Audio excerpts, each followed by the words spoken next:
Hi students, आप सभी का वॉइस की चौथी क्लास में हार्दिक स्वागत है। इससे पहले अपने गोल्डन रूल्स, असर्टिव सेंटेंस और इंडेरिवेटिव सेंटेंस कर चुके हैं। आज अपने इंपेरेटिव सेंटेंस के बारे में बात कर रहे हैं कि जैसे ही अपने सामने इंपेरेटिव सेंटेंस एक्टिव का आता है और उसको हमें पैसिव बनाना है, तो हमें इंपेरेटिव सेंटेंस में कुछ थोड़ी सी दो चार बातें ध्यान रखनी है। वो बातें शेयर कर रहा हूँ आपके साथ कि इंपेरेटिव सेंटेंस जब भी आएगा अपने को पता कैसे चलेगा कि ये इंपेरेटिव सेंटेंस है। अगर हम इंपेरेटिव सेंटेंस की बात करें तो इंपेरेटिव सेंटेंस के लिए कुछ विशेष बातें अपने साथ रखता है। इंपेरेटिव सेंटेंस वो क्या रखता है वो अपने पहले समझते हैं।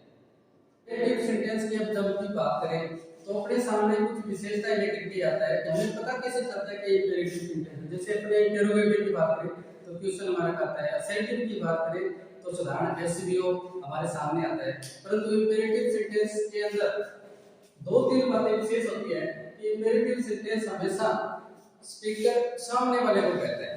इसमें तीन भावनाएं मुख्य रूप से आती हैं। अगर हम बात करें तो इसको हम आदेशात्मक वाक्य भी कहते हैं। क्यों?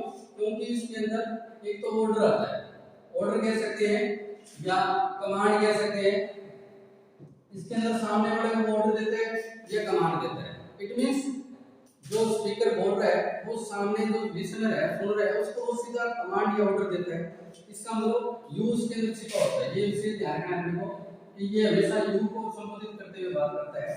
दो नंबर की अगर बात करें हम तो इसके अंदर एडवाइस दे सकता है, वो सलाह दे सकता है।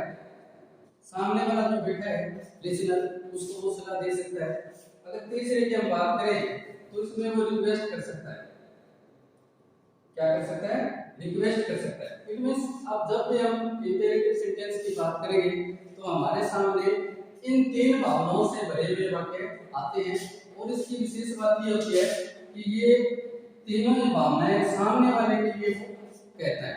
इसका मतलब ये हुआ कि जो सामने वाला सब्जेक्ट होता है ये काम करो वो हमेशा गाया रहता है। अब इसके बारे में थोड़ी बात करें तो इंपेरेटिव सेंटेंस की जब भी बात करेंगे तो ये विशेष बातें होती है इसकी कि सब्जेक्ट हमेशा मिसिंग रहता है। क्यों? क्योंकि जैसे मैं एक वाक्य बोलता हूं imperative sentence, open the window, open the window. मैं बोला वाक्य, मैंने सामने वाले को बोला, इसका मतलब ये बात का ये है कि you open the window. It means इसके अंदर ये विशेष ध्यान रखना है कि इंपेरेटिव सेंटेंस का हमें पता कैसे चलेगा कि हमारे सामने इंपेरेटिव सेंटेंस आ गया। इंपेरेटिव सेंटेंस जब भी आएगा तो उसके अंदर जो यू होता है वो लिखा ही नहीं होता, आपको लिखा हुआ मिलेगा ही नहीं। इट मींस इसके अंदर हमेशा सब्जेक्ट इज मिसिंग, यानी सब्जेक्ट लिखा हुआ नहीं होता है, सीधा ये क्रिया की फॉर्म से शुरू होता है। ये विशेष ध्यान रखिए। इसको देखते अपने पहचान जाएंगे कि ये हमारे जो एक्टिव का सेंटेंस आ गया वो इंपेरेटिव सेंटेंस आ गया। इसके अलावा इसके अंदर जब भी अपने इसका पैसिव बनाएंगे तो हमेशा ध्यान रखना इसमें बी फॉर्म में यूज करते हैं। जो अपने विशेष फॉर्मूला अपनी तरफ से लगानी होती है थर्ड फॉर्म से पहले, वो हमेशा याद रखनी है कि इसके अंदर हमेशा बी फॉर्म में लगानी है। इन दो चीजों को हमेशा अपने ध्यान में रखना है तो अपने तुरंत पहचान जाएंगे कि हमारे सामने इंपेरेटिव का सेंटेंस आ गया। अब अपने बात करते हैं कि इंपेरेटिव सेंटेंस सिर्फ क्रिया की फर्स्ट फॉर्म से हमारे सामने नहीं आएगा, वो दो तीन रूपों में हमारे सामने आता है। वो कौन कौन से उनके बारे में देखें। टाइप, अगर हम टाइप की बात करें तो जो इंपेरेटिव सेंटेंस होते हैं वो हमारे सामने तीन रूपों में हमारे सामने आ सकता है। ये रूप कौन कौन से होते हैं? कीवर्ड की थर्ड फॉर्म से स्टार्ट होने वाले वाक्य, ऐसे ये वाक्य आ सकते हैं हमारे इंपेरेटिव सेंटेंस जो वर्ब की फर्स्ट फॉर्म से शुरू होते हैं। जैसे ओपन द विंडो, अभी अपनी बात की थी, देखो इसमें यू छुपा होता है। ये तो अभी बताया था मैंने आपको कि इंपेरेटिव सेंटेंस की विशेष पहचान होती है कि ये क्रिया से शुरू होता है सीधा। देखो ये सामने वाला कह रहा है कि open the window, it means इसके अंदर वो ऑर्डर दे रहा है सामने वाले को। स्विच ऑन द लाइट, सीधा क्रिया की फर्स्ट फॉर्म में स्विच ऑन, इससे वो शुरू कर रहा है। इसका मतलब ये जो पहला टाइप है वो है वर्ब की फर्स्ट फॉर्म से शुरू होने वाले इंपेरेटिव सेंटेंस। इसी तरह से पोस्ट दिस लेटर, सामने वाला को कमांड दे रहा है, ऑर्डर दे रहा है सीधा, इस लेटर को पोस्ट कर दो। दूसरे जो प्रकार है उसकी हम बात करें तो हमारे सामने जो इंपेरेटिव सेंटेंस है वो दूसरा प्रकार वो डू या डू नॉट से शुरू होने वाले सेंटेंस हमारे सामने आ सकते हैं। जैसे डू योर वर्क, अपना काम करो। Do not play football on the road, देखो ऑर्डर भी दे रहे हैं, कमांड दे रहे हैं कि फुटबॉल है सड़क पर नहीं खेलनी है। इसी तरह से डोंट, ये डू नॉट, ये डोंट की शॉर्ट फॉर्म है। डोंट इंसल्ट द पुअर, इसमें सुझाव भी दे रहा है, वो राय भी दे रहा है, एडवाइस भी दे रहा है। इस प्रकार जो दूसरा इंपेरेटिव सेंटेंस का जो प्रकार होता है वो होता है डू या डू नॉट से स्टार्ट होने वाले, डू या डू नॉट से स्टार्ट होने वाले। चलिए अगर हम तीसरे प्रकार की बात करें तो ये होते हैं लेट से स्टार्ट होने वाले। कौन से? लेट से स्टार्ट होने वाले। इसमें एक विशेष बात याद रखनी है कि जो इंपेरेटिव सेंटेंस का तीसरा रूप हमारे सामने आएगा वो लेट से शुरू होने वाला है, और लेट के बाद हमेशा ये विशेष ध्यान रखनी है कि इसका जो प्रोनाउन जो फॉर्म होती है वो कभी भी सब्जेक्टिव या नॉमिनेटिव केस में नहीं आता, ये हमेशा ऑब्जेक्टिव केस में आएगा, यानी यहाँ आई कभी नहीं आ सकता। लेट के बाद हमेशा मी मिलेगा, कर्ता का जो रूप मिलेगा आपको वो हमेशा कौन से मिलेगी? ऑब्जेक्टिव केस मिलेगा। जैसे लेट, लेट के बाद सी कभी नहीं मिलेगा, तो यहाँ पे हरी मिलेगा। तो देखिए लेट से शुरू होने वाले आगे let me do this work, ठीक है। इसी तरह से let her Singh a song, उसको गीत गाने दो। इसी तरह से let us discuss the matter, देखना एक वो ये ध्यान रखना विशेष कि लेट के बाद जब भी अस आए तो इसका मतलब वो सजेशन दे रहा है, सुझाव दे रहा है। तो इस प्रकार से हमने देखा कि जो इंपेरेटिव सेंटेंस है वो हमारे सामने तीन रूपों में आ सकता है।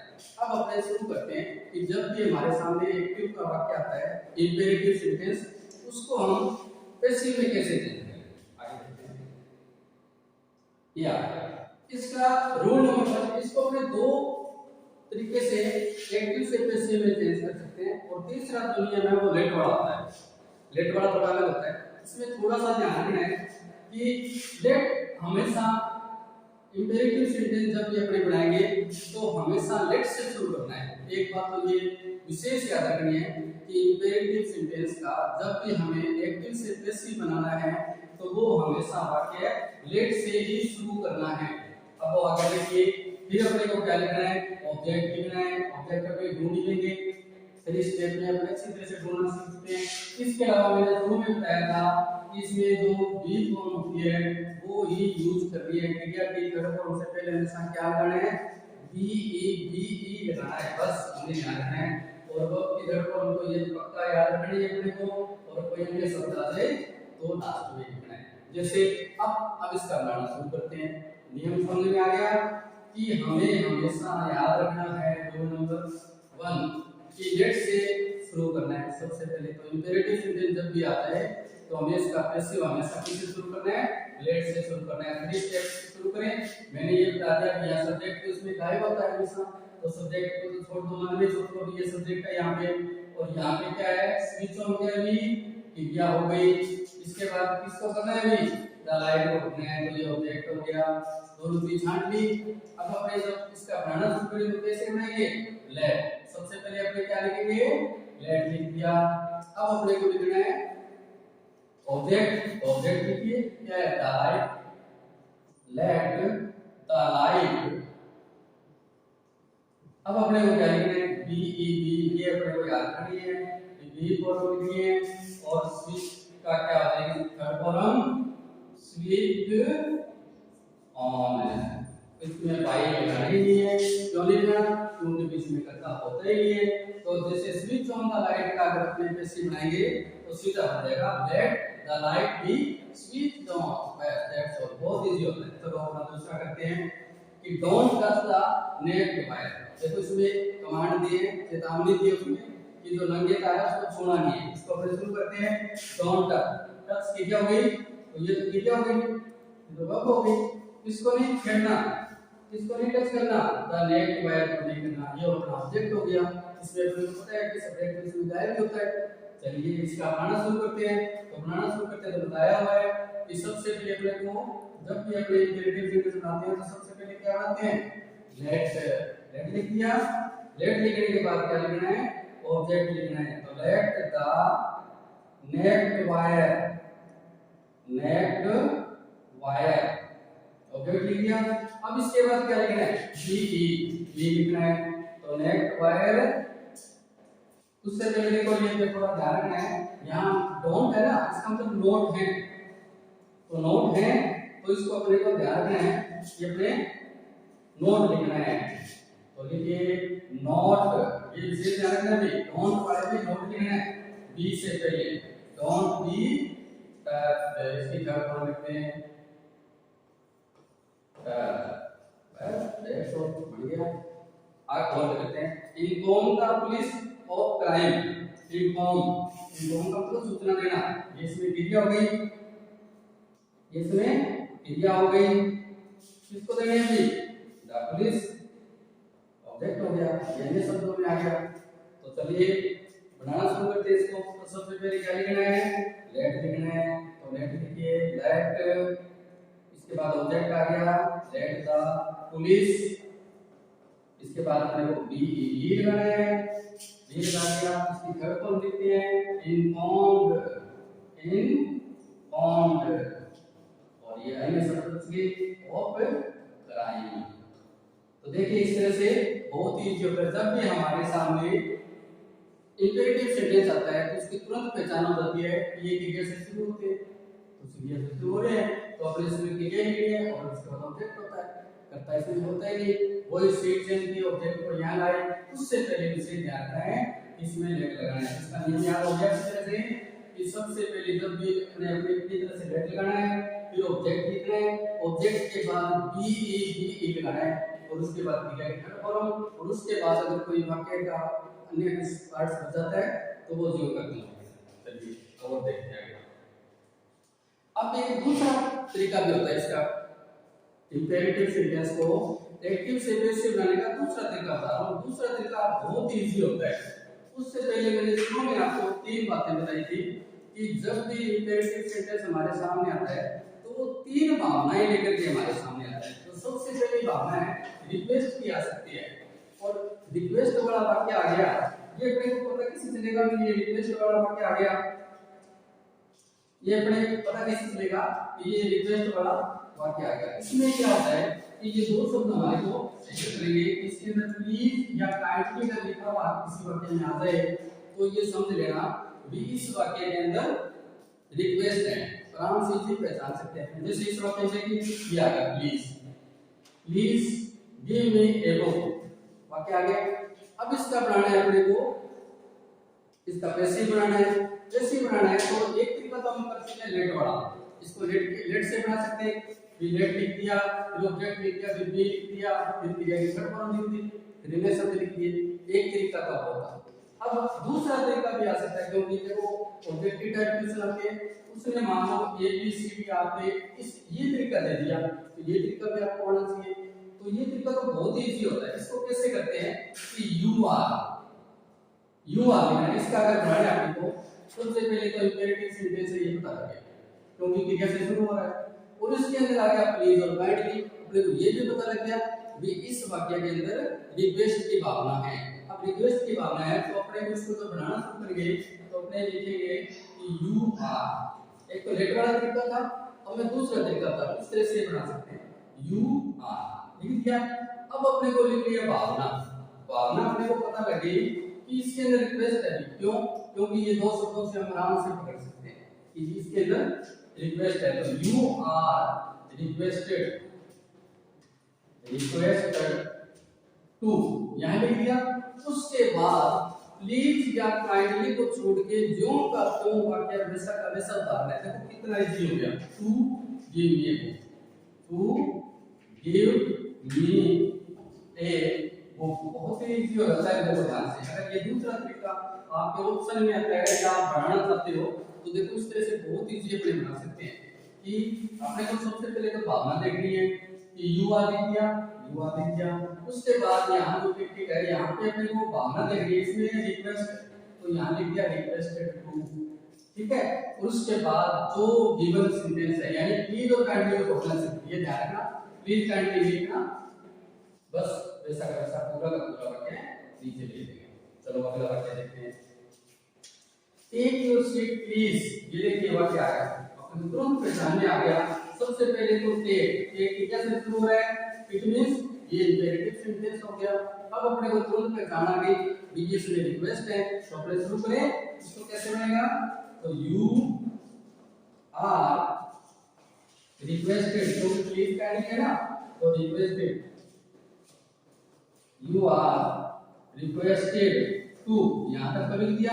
लिखने के बाद टेक योर सीट, जो वाक्य दिया गिवन सेंटेंस है वो वैसा का वैसा अपने को लिखना है, take your seat, that's all, बढ़ गया। देखो अगला वाक्य, प्लीज सिट डाउन, प्लीज से शुरू हो रहा है, इट मींस रिक्वेस्ट हो रही है, और सिट डाउन क्रिया बनाते हैं इसका, you are requested, you are requested to, यहां तक तो बढ़ गया।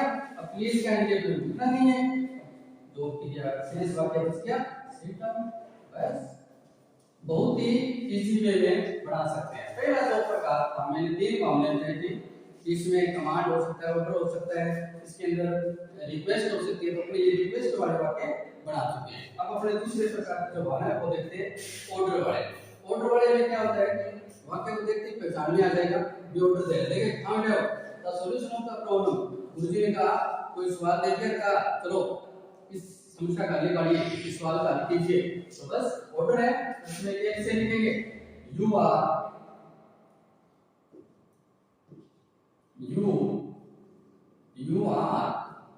ऑर्डर, क्या हो जाएगा, ऑर्डर टू, इसके बाद ये जो गिवन सेंटेंस है, दो वाक्य दिया हुआ है, वैसा का वैसा पूरा का पूरा उतारना है, अपनी तरफ से कुछ नहीं करना, क्योंकि इसमें प्लीज का एडिशन होता ही नहीं, इसलिए to find out the solution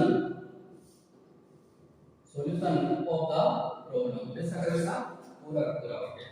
bring a glass of water, गुरुजी ने ऑर्डर दिया या अपने पापा ने ऑर्डर दिया, bring a glass of water, क्या कर रहा है वो, रिक्वेस्ट थोड़ी कर रहा है, ऑर्डर कर रहा है, कमांड दे रहा है, तो इसका मतलब अपने को तुरंत पता चल गया कि इसके अंदर हमारे को ऑर्डर मिल रहा है, आदेश मिल रहा है, तो अपने क्या करेंगे, इसका जब पैसिव बनाएंगे तो यू आर ऑर्डर्ड टू लगाने के बाद जो जैसा सेंटेंस दिया हुआ है उस पूरे सेंटेंस को वैसा का वैसा ही लिखना है, to bring a glass of water. देखिए कितना बहुत इजी होता है, अगर आपको थोड़ा सा समझ में आ गया तो बिल्कुल 100% अपने इसको सही करेंगे। आप अपने करते हैं डर नहीं हो उसको बाहर निकालो, इट मींस ऑर्डर है, कमांड है हमारे, तो अगर अपने यू आर से शुरू करते हैं तो इसे बनेगा ये डेट वाले से कर सकते हैं, इसके अलावा यू आर ऑर्डर टू लिखने के बाद जो वाक्य दिया हुआ है वैसा वैसा लिख दो, टर्न हिम आउट। तो देखिए दो प्रकार के जो भावना वाले वाक्य थे वो कर चुके हैं, अब अपने जो तीसरे वाक्य देखते हैं, एडवाइस, सजेशन, सुझाव होता है, सुझाव राय, वाक्य को देखते ही पता चल जाता है इसमें सुझाव दिया गया, मतलब नहीं हमारे जैसे वो कह रहा है कि use your time in goodness, goodness का मतलब है भलाई अच्छाई, अपना जो समय है वो भलाई के अंदर व्यतीत करोगे, तो इसका मतलब वो ना तो अपने से रिक्वेस्ट कर रहा, ज्यादा सुझाव का साथ अपने को सजेशन दे रहा है कि अपना जो आपका जो टाइम है उसको भलाई में व्यतीत करोगे, तो बस वही तरीका, यू आर, पता चल गया अपने को भावना इसकी क्या है कि यू आर एडवाइज्ड टू, यहां तक तो लिखना ही है। अब इसके बाद जो का तुम वाक्य use your time in goodness, याद रहेगा गुडनेस, बस बन गया। इस तरह से ज्यादातर जो डॉक्टर की सलाह होती है ना वो हमेशा यही होता है, ध्यान रखना इसके, take medicine in time, doctor ने कहा ये अपनी जो दवाई है वो समय पर लेना भी, तो उसमें क्या कह रहा है वो आपको एडवाइस दे रहा है, तो यू से शुरू कर सकते हो, यू आर एडवाइज्ड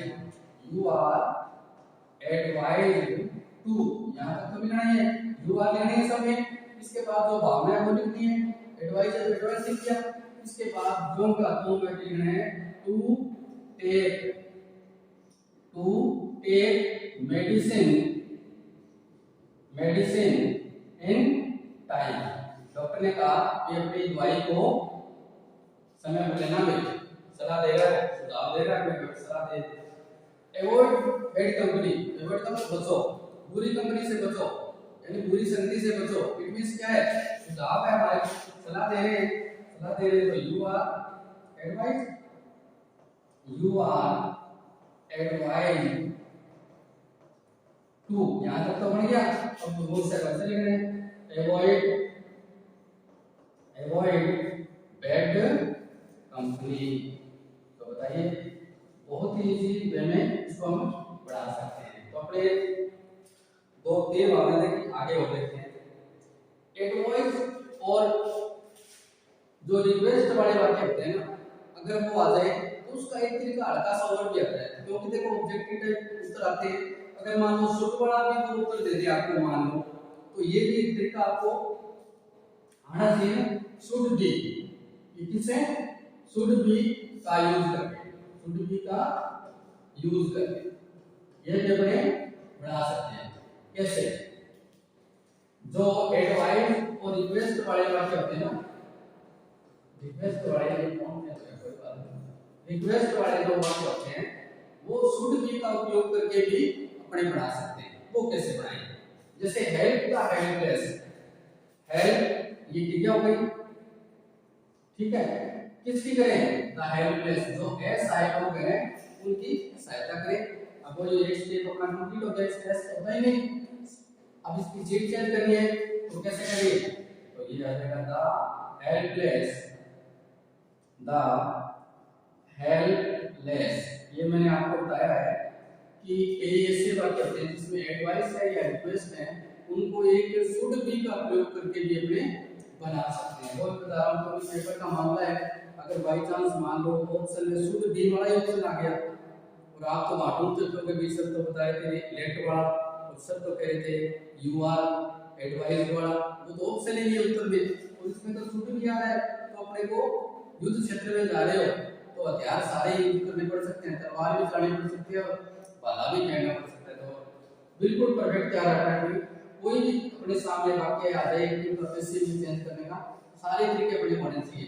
तो दो तरीके तो मैं बता सकता हूँ, और तीसरा तरीका मैं बताया मैंने आपको बताने जा रहा हूँ कि एडवाइस या रिक्वेस्ट वाले वाक्य होते हैं वो शुड का उपयोग करके भी आप बना सकते हो। कई बार आपके सामने इस तरह से कहीं लिखा हुआ मिल जाए तो आप कहोगे ये कैसे बनेगा, तो ये से होता है, वही है ये क्रिया, ये कर्म, तो स्विचन की द हेल्पलेस। अब इसके बाद यहाँ लिखो शुड बी, क्या लिखना है, शुड बी हेल्प, बस इतना ही तो बनाना है। लव योर कंट्री, किसी ने कहा कि अपने देश से प्यार कीजिए, ठीक है, तो ये लव क्या हो गया, क्रिया हो गई, और किसको करें, अपनी कंट्री को। तो इसका कैसे बनेंगे, शुड बी का उपयोग करके भी कैसे बना सकते हैं, your country should be love. B के बाद हमें क्रिया की कौन सी फॉर्म लगानी है, एक तो बी लगानी है, इसकी एक थर्ड फॉर्म लगानी है, ये तरीका मैंने बताया है। चलिए और देखते हैं आगे, जैसे ये आ गया इसी से रिलेटेड है, respect your elders, respect your elders. तो रिस्पेक्ट योर एल्डर्स की वही है, रिस्पेक्ट का क्रिया की, और योर एल्डर्स किसकी करें, योर एल्डर्स की। तो इसका अगर बनाएंगे तो क्या बनेगा, योर एल्डर्स शुड बी, क्या हो जाएगा, शुड बी रिस्पेक्टेड, क्या हो जाएगा, रिस्पेक्टेड। बढ़िया, ये देखो ये अपने तीन प्रकार के सेंटेंस अपने चेंज करने हम तक सीख चुके हैं। अब अपने बात करते हैं कि हमने जो तीसरे प्रकार का जो सेंटेंस देखा था वो था लेट से शुरू होने वाला। अब मान लो लेट से शुरू होने वाले वाक्य आ गया हमारे सामने, तो हम उसको कैसे बनाएं, तो ये है लेट से स्टार्ट होने वाले, थोड़ा कौन से जगह कोई बात नहीं, स्टार्ट है ये होने वाले सेंटेंस से, लेट से स्टार्ट होने वाले सेंटेंस होने वाले, ये कैसे होते हैं, इनको अपने कैसे बनाएं, इनका नियम देखते हैं कि सबसे पहले जब ये अपने को बनाना है तो इस तरह से इनको बनाना है। उससे पहले मैंने यहाँ दो लिखे डीओ और और आईडीओ, उसके बारे में थोड़ी बात करते हैं। डीओ का मतलब होता है डायरेक्ट ऑब्जेक्ट। डीओ का मतलब क्या होता है? डायरेक्ट ऑब्जेक्ट होता है, ध्यान रखना इस बात को। और डायरेक्ट ऑब्जेक्ट क्या होते हैं? प्राय जो लाइफलेस थिंग्स होती है ना, जो निर्जीव चीजें होती हैं, वो होती है प्राय, ठीक है। तो आईडीओ का मतलब होता है प्राय जो पर्सन होते हैं, प्राय पर्सन होते हैं। मैंने प्राय बोल रहा हूँ क्योंकि ये सेवा के भी आएंगे आपके सामने, इसमें दोनों ही जीवित वस्तु मिल सकती है आपको, तो वो रेयर अलग होते हैं, उसके बारे में अलग से बात करेंगे। तो मेन डीओ का मतलब आपको समझ रहे डायरेक्ट ऑब्जेक्ट, और ये प्राय क्या होता है? लाइफलेस थिंग्स होती है। और आईडीओ का मतलब होता है प्राय लिविंग वस्तु होती है, थिंग्स होती है। आप अपने इसको बढ़ाना है। अब अपने पास आ गया वाक्य लेट हिम प्ले क्रिकेट। देखिए ये आ गया अपने सामने वाक्य। अब इसका बनाना है पैसिव वॉइस। तो हमेशा ध्यान रखना है कि जो लेट वाले से शुरू होने वाले है ना, वो लेट से शुरू होंगे, उसको लेट का हमेशा थोड़ी, जैसे इंटरोगेटिव सेंटेंस में हमने डब्ल्यू शब्द को हमेशा कैसे निकाला ना, वैसे ही अगर लेट से शुरू होने वाले हमारे सामने आ जाए बातें, तो लेट को तो लेट से सीधे छोड़ना है। अब अपने क्या करेंगे, ये मैंने आपको बताया था लेट के बाद सब्जेक्टिव केस नहीं आता कभी भी, ही नहीं आएगा, ही मिलेगा, ये करता हो गया, ये क्रिया हो गई, और ये क्या, ये क्रिया हो गई सॉरी, और ये क्या हो गया? खेल रहा है, क्या खेल रहा है? हम खेल रहे हैं। तो इसको बढ़ाने कैसे है, ये नहीं है, याद रखना है। लेट तो लेट लगानी है सीधा। अब अपने को लिखना है डीओ, यानी डायरेक्ट ऑब्जेक्ट लिखना है। डायरेक्ट ऑब्जेक्ट मैंने बताया था, इसमें क्या होगा अभी, ये है डायरेक्ट ऑब्जेक्ट, डीओ है, और ये क्या है? आईडीओ, क्योंकि ये जिंदा वस्तु है, हिम हो गया, और ये लाइफलेस थिंग्स है। चलिए बनाते हैं लेट क्रिकेट,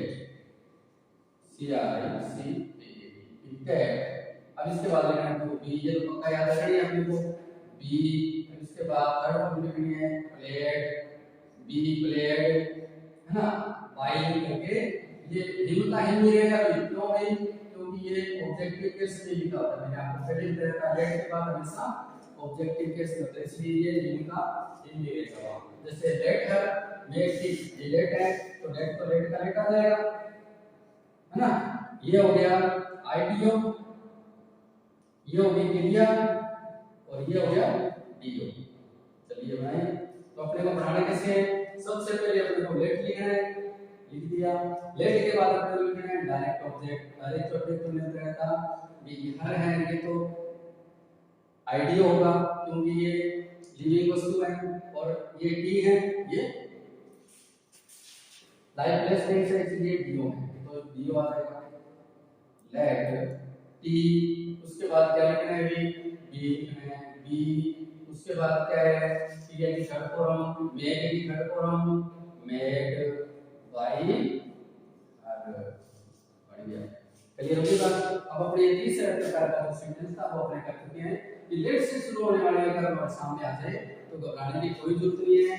लेट का लेट लिख देंगे, उसके बाद डीओ और आईडीओ को, डीओ को पहले लिख देंगे, फिर बी लगाएंगे, फिर क्रिया की थर्ड फॉर्म, और फिर बाय लगा करके आईडीओ लिख देंगे। इसमें दो ऑब्जेक्ट होते हैं, पता है, लेट के बाद हमेशा ऑब्जेक्टिव होता है और ये क्रिया के बाद ऑब्जेक्ट होता है, तो उसका यूज करते हुए इस तरह से बनाना है। तो लेट हिम डू दिस, ये देखो अंतिम इसका आज का टॉपिक अपने अंतिम ग्रहण करते हैं कि let him do this. Let से शुरू होने वाला आपके सामने आ गया, लेट हिम डू दिस। तो बनाइए इसका। तो सबसे पहले अपने को लेट से शुरू करते हैं, लेट। उसके बाद ये आ गया आईडीओ, ये आ गई क्रिया, और ये आ गया डीओ, है ना। तो लेट दिस लिख दिया, और इसके बाद बी और डू की थर्ड फॉर्म क्या होगी? Done by him. तो देखो बहुत इजी अपने आराम से बना सकते हैं।